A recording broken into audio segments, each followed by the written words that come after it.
পরবর্তী সংবাদে। বাংলাদেশ উত্তাল, তারই মধ্যে 4 রোহিঙ্গা আটক পশ্চিমবঙ্গ থেকে। হাওড়ার শালিমার সেখান থেকে চারজনকে ধরা পড়ে।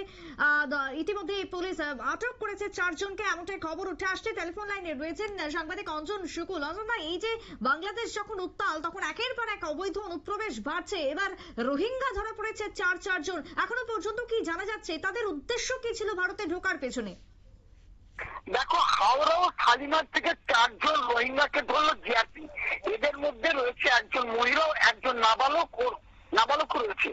ধৃত 4 জন হলো মোহাম্মদ আলম, দিলাদার বেগম, রিয়াজুল আলম ও রবিউল আলম।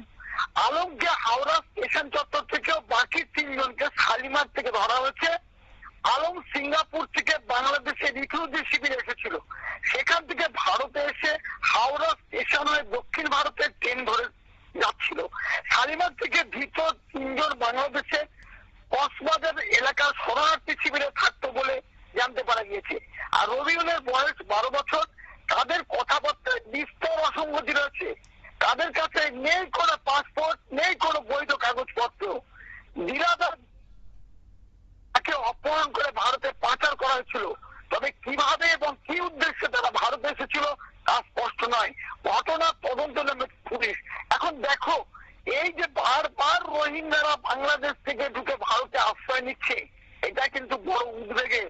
এদিকে পশ্চিমবঙ্গের যে পুলিশ প্রশাসন রয়েছে তারা কিন্তু ধরতে পারছে না। ধরছে কারা? ধরছে রেল পুলিশ।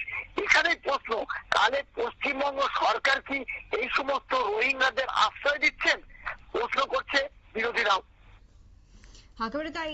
ধন্যবাদ তোমায় অঞ্জন। অর্থাৎ এই যে ঘটনাটি ঘটলো, সেক্ষেত্রে দাঁড়িয়ে তাদের কথাবার্তায় বিভিন্ন রকমের অসঙ্গতি উঠে এসেছে। তবে তারই সাথে তারা বৈধ কোনো কাগজপত্র ছাড়াই এসেছে অবৈধভাবে। এক্ষেত্রে তাদের উদ্দেশ্য কি রয়েছে? ভারতের ভেতরে কি তাহলে বড়সড় কোনো নাশকতার ছক? একাধিক প্রশ্ন আজকে পশ্চিমবঙ্গ থেকে 4 রোহিঙ্গা আটকের পর। ছোট্ট বিরতির পর ফিরে আসছি, সঙ্গে থাকুন।